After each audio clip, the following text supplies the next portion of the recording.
videos of beautiful Russell, but I had run out of storage on my phone, and so one of the ways to get more back was I had a lot of audio tapes because of what I had gone through in 2022. I'd gotten into the habit of recording really important conversations, meetings, hooies, that kind of thing, because I'd had an experience of what people had been saying in meetings became something very different again later on down the track. So anyway, that's by the by.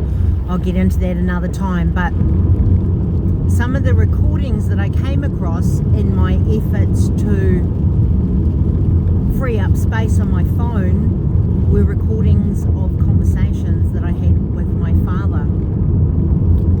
Wonderful conversations. Just him and I would talk for hours on the phone in between my visits, and I'd start recording, not only to hear his voice, but hindsight is a beautiful thing, and in his later years he had developed a profound wisdom, not just based on the things that had gone right in his life, all the things that had gone wrong, but the decisions that you make, the lessons that you learn. I think the older we get, the wiser most of us become. Not all of us, but most of us become. So I kept these conversations, and so obviously I didn't clear those for space. But the conversations that were very raw, and at the time when I came across them, I sobbed.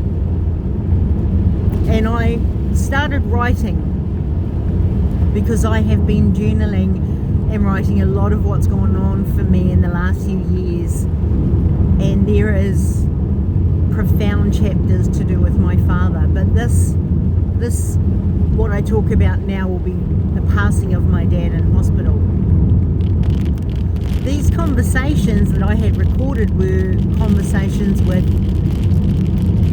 the surgeons. We had 3 different surgeons visit us on Sunday, the 1st of September, which was the last Father's Day that my dad was earthside.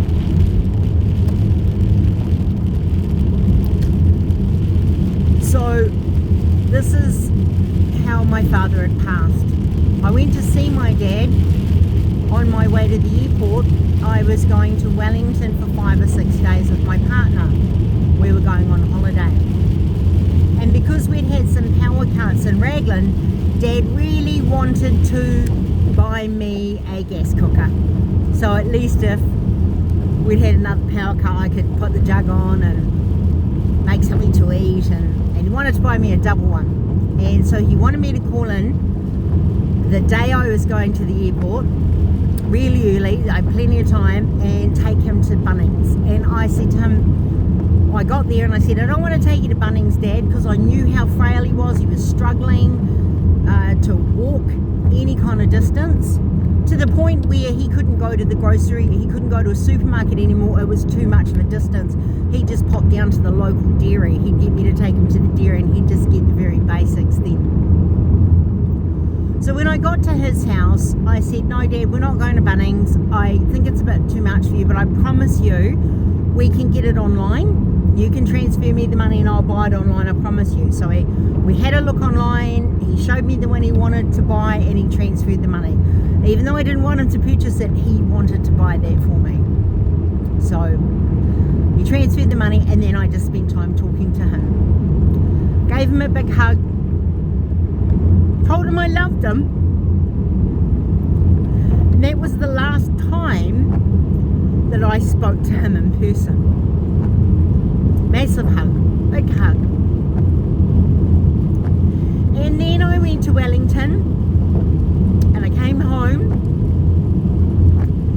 and I was exhausted. It would have been a full-on time of exploring and adventures. I thought about calling in to visit my dad again, because I tried to never ever let an opportunity pass me where I didn't call in and see my dad, but I didn't. because we came in late, the flight had been delayed, and I was in South Auckland and I needed to get on the road to go to Raglan. I had one day at home the following day to unpack and get my life sorted, everything you kind of need to do.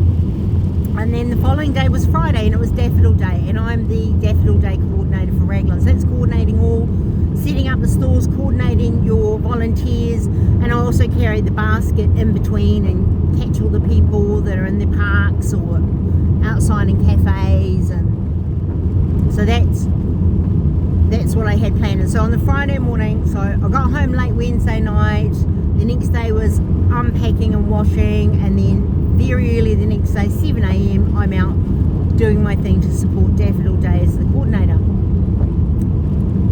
I got a call at around 11 o'clock that morning from my little brother to say that he was having to take my dad to hospital and that Dad was in a lot of pain. So I said to Patch, no worries bro, I'm working, I'll be working until 3:30, and then I'm going to go home, I'm going to have a shower, and I'm going to come straight back to Auckland. Now I'd actually been to Auckland the month prior, about 6 weeks prior. My dad had another unexpected hospital admission, and we'll talk about that another time. But I had again driven from Raglan, unbeknownst to him. My cousin had rung and said, your dad's not well, he wants to be dropped off to the hospital. So I said, no worries mate, I'm packing an overnight bag, I'm going to go to Waitakere Hospital and sit with him. And I did. I arrived there about 5 o'clock with Wendy's. He was like, oh, what are you doing here? I said, I'm coming to hang out. And I had cards and blankets and all kinds of things, and we did. I spent the night with him. It's pouring with rain, so I hope you can hear. I'm slowing down, I'm hands-free, so I'm good to go, I'm good to talk. So that was the month prior. So we go back to Daffodil Day, and my brother's ringing me and he's saying he's not well. I assure my youngest brother, because he's my youngest brother and he's really, really close with Dad. They're really tight. And he's scared, and I'm telling him it's okay bro, I'll be there as soon as I can. Half an hour after I take this call, I have a terrible fall. I'm crossing the street in Raglan and there's a little bit of a lip and a line is painted over it. That's where our roundabout is, and I'm not really watching underneath me because I've got a basket full of daffodils to sell. I've got an EPOA machine in the other hand, and I couldn't put my hands out, and I just tumble and I fall on the left hand side, and I'm pretty banged up. So I go to the other coordinator and I tell her what's just happened, and she tells me, okay, well you have to make a doctor's appointment, you look pretty bruised, and I was grazed up and that kind of thing. And so I quickly call the doctors. I tell them I've had a bad fall and they can squeeze me in to see a nurse at 3:30. I said, look, it's got to be 3:30 because I've got to get on the road to see my dad, he's not well. So I get there, they patch me up, I go home, I have a shower, I organise my youngest son who's going to be home alone. I let his girlfriend's parents know that I'm leaving him in Raglan, please can you watch out for him. They're fantastic people, they're like, no worries, leave it with us. And I drive and I get to Auckland through peak hour traffic. He's in the North Shore Hospital, and I get there probably about 7 o'clock, 7:30.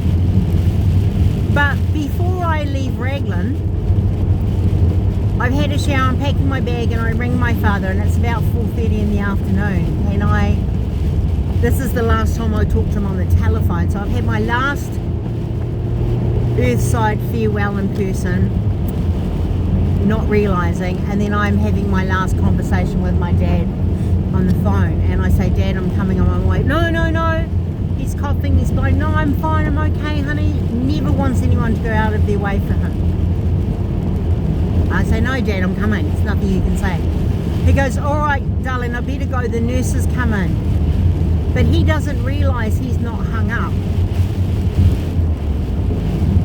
And